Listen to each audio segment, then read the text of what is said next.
Hopefully that'll get me all in frame with all of my boxes and water dispensers and shit. The lighting is awful. I don't have a setup here, but it's time to make a video, and I can hop on this Andrew Tate algorithm, hopefully, and get a little bit more viewership to this channel that I'm slowly kindling over the course of months, if you look at all of the videos that I'm posting here. But hey, everybody, what's going on, fellas? Let's talk about this Tate fella.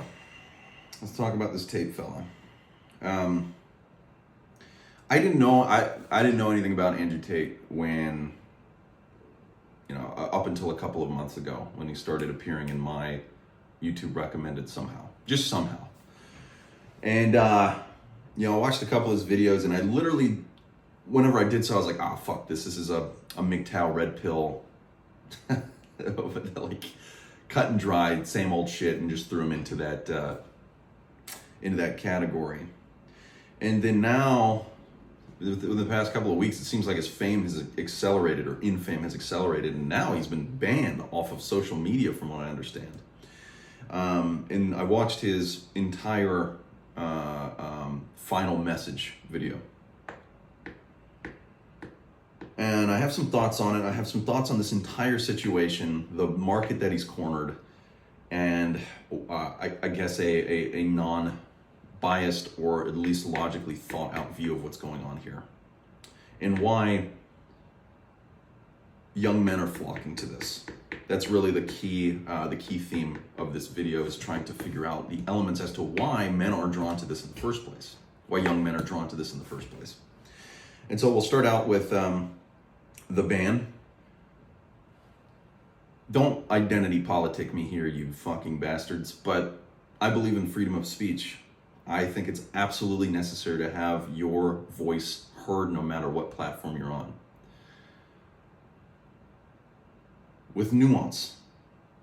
However, I don't think silencing somebody like Andrew Tate is exactly great for that idea. So ultimately, I think that was an error on whatever platform he was silenced. I didn't even look that far into seeing, what platform he was silenced on.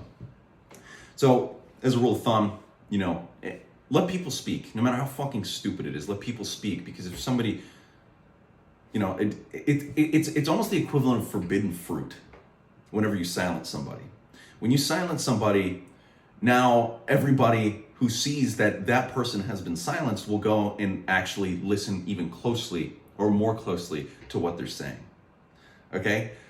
So it's not really an effective method. Like, if anything, silencing this man has made him even more popular. Whereas if you let him speak, and then people will start noticing his bullshit and start refuting him and having cross-filtering conversations across him, the fame and the ideas that he's mentioning will dwindle. So, horrible idea, in my opinion. I don't know. Who's the shot caller on that? Who fucking knows, right? Second is what I understand to be his message, and now I didn't go into a YouTube video essay grade investigation into Andrew Tate. I've only seen a couple of clips. I've listened to his final message video, and this is my summation of what exactly he's embodying and what he has done. So one of the ways that he basically became so famous, in my understanding, is that he essentially was selling an MLM scheme for dudes with whatever his courses that he's selling, and it fucking worked. And the guys taking those courses were spreading his message around, and it just basically caught like wildfire. So brilliant marketing tactic on him. What I think that he has done, which to me is unethical, because men's issues, masculinity, and all this kind of stuff is extremely interesting to me, because it is just in such a strange place, and it's a confounding issue, and it's very, very near and dear to the hearts of a lot of young men out there, is that he has cornered a market that is in dire need of proper guidance. And do I think that the guidance that he is giving is proper? He is not. No, I don't believe that to be true. And obviously, as a man who's a capitalist, as a marketer, who's trying to accumulate wealth, yeah, you're going to stretch out to the extrema because it gains you more attention. And so some of the things he said are obviously exaggerations of what he actually believes. However, I don't think that the misogyny and the insecurity that he is displaying is necessarily good for young men. Now, if it came to a point, which this probably won't happen, but if he saw this video and he watched this and said, come fight me, dude, I'm not gonna fucking fight you. You'll kick my goddamn ass. But I'll get to exactly what I'm talking about here in a moment whenever I'm actually breaking down what I believe to be happening for young men when they're watching Andrew Tate and the elements that are at play there. So I believe that he's cornered this market of young men who are in dire need of guidance in the masculine space.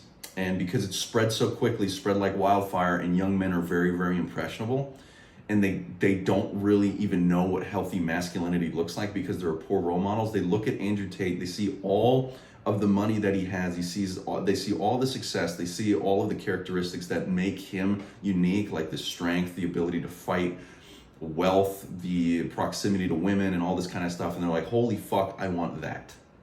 Because at the end of the day, we are all brutes to some degree, and we see that as young men, and we're like, man, whatever he's doing is the right way, and he's articulate enough to make it seem as if it is the correct way.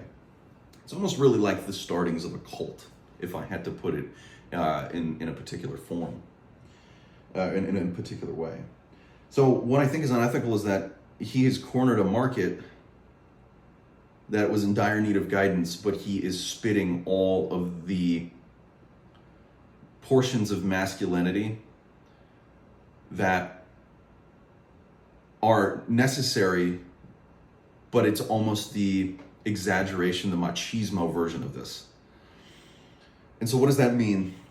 And this is the part of the video that actually gets into the dynamics of masculinity and why I think that fundamentally what he's teaching is wrong, and where we can tie back to that insecurity comment that I made earlier. Is that you look at all moral codes, you look at all religions, and there seems to be some type of element of moderation involved with all those religions.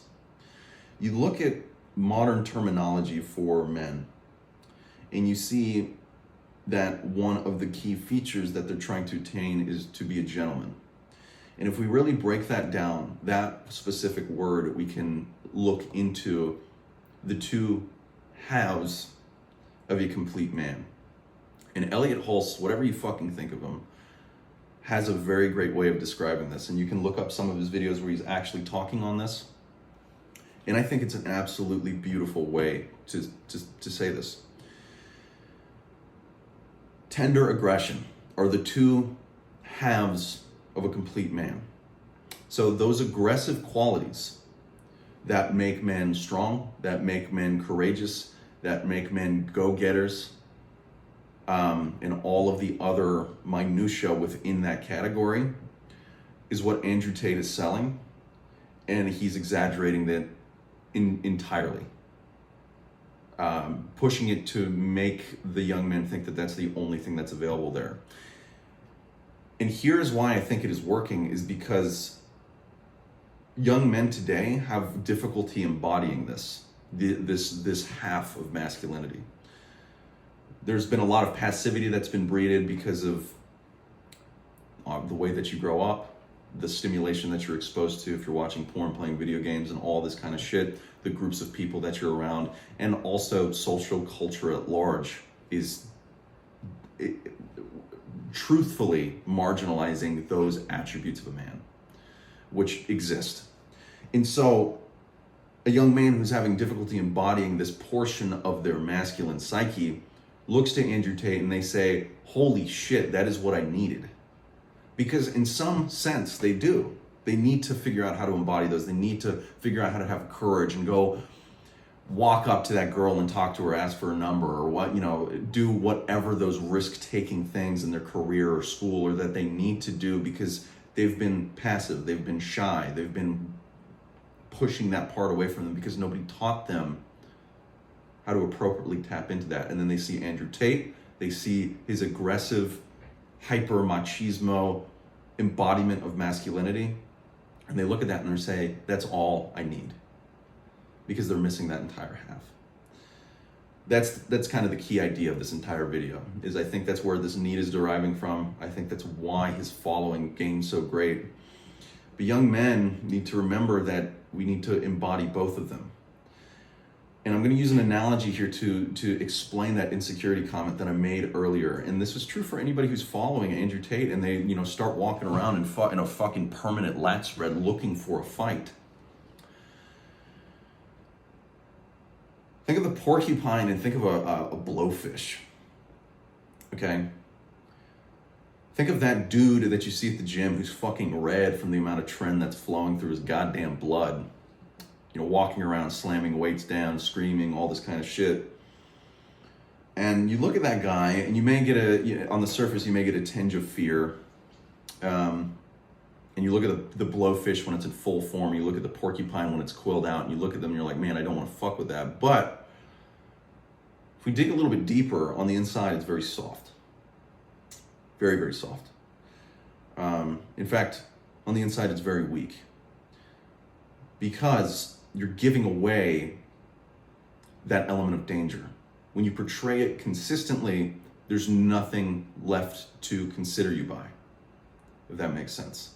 There's no other elements that are being considered. They just see a hyper masculine, overly aggressive person, hyper machismo masculine, hyper aggressive person, and there's really no other depth to you.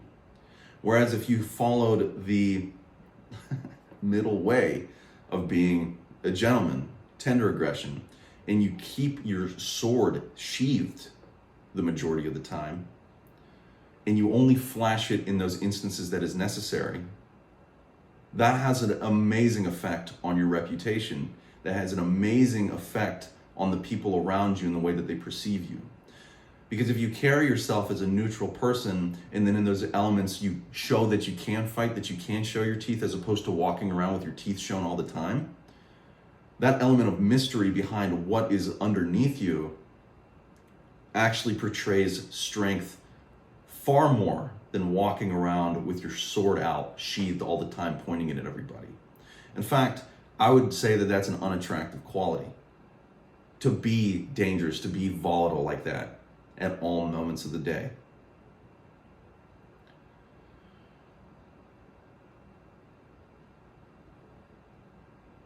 And so these young men, they think that that's the only way. They think that is what they need to be. They need to pull the gun that they have holstered out and show it to everybody. But if you were to see a kid do that, you'd look at him and be like, dude, what are you doing? What's wrong with you? Put that thing away. We're in a grocery store. Why do you have a gun out right now? Put that away. It's immature. It's extremely immature and not well integrated masculinity to show your teeth and show that aggressive side at all moments of the day. To exist in that mindset. What are you gonna do when you go to your family's dinner? Are you gonna sit there and fucking wave your dick around like some big dick dude? Who's respecting that? No, I think of the men that I appreciate in my life like my granddad, and I respect him so much because he was able to show that tender side, but at the same time, I've seen him show the aggressive side. And because of that, I can get close to him and I can trust him. Okay? When you're going on a date, when you're cuddling with a girl in bed, are you gonna just be big dicking the entire time? You're like, no, I don't need that. And you put on a pair of fucking sunglasses like a dumbass while you're laying in bed with a girl? No. When you're interacting with a child, what are you gonna lat spread on a fucking 9-year-old? Think about it, boys. It doesn't make any sense. It's a poorly embodied, heavily skewed view of masculinity. Okay? Now, do young men need to figure out how to embody those parts? Yes. But if you've looked at any type of martial art, and Andrew Tate should know this, he was a kickboxer. Look at any type of martial art, you don't walk around doing fucking fisticuffs to everybody that you see on the street. And this is the type of persona or the type of vibe that Andrew Tate is selling to young men. So take everything he says with a grain of salt. Yeah, there might be elements of truth in there. Yeah, you might be a pussy. Okay? Move outside of that. Take steps to show aggression when you need to. Like, stand up for yourself. Stand up for others. Speak your truth. Keep your chin up high when things get intense. Be able to breathe into your balls when you feel that flutter in your chest that makes you want to drop to your knees and move forward. But don't go around like a porcupine or a blowfish. Everybody knows those animals are pussies. In the realist sense, it's a bluff. He's a walking bluff. Don't be a walking bluff. Have depth, have complexity. Be dangerous, but hold it in. I think there's a verse in the Bible that specifically talks about that. And I'm not religious. I just think I think Jordan Peterson has even mentioned it a couple of times. I can't recall what it is right now. Maybe I'll throw it into the end. But in summary, that's what's happening. That's why he's been silenced, is because he's over expressing that machismo grade masculinity.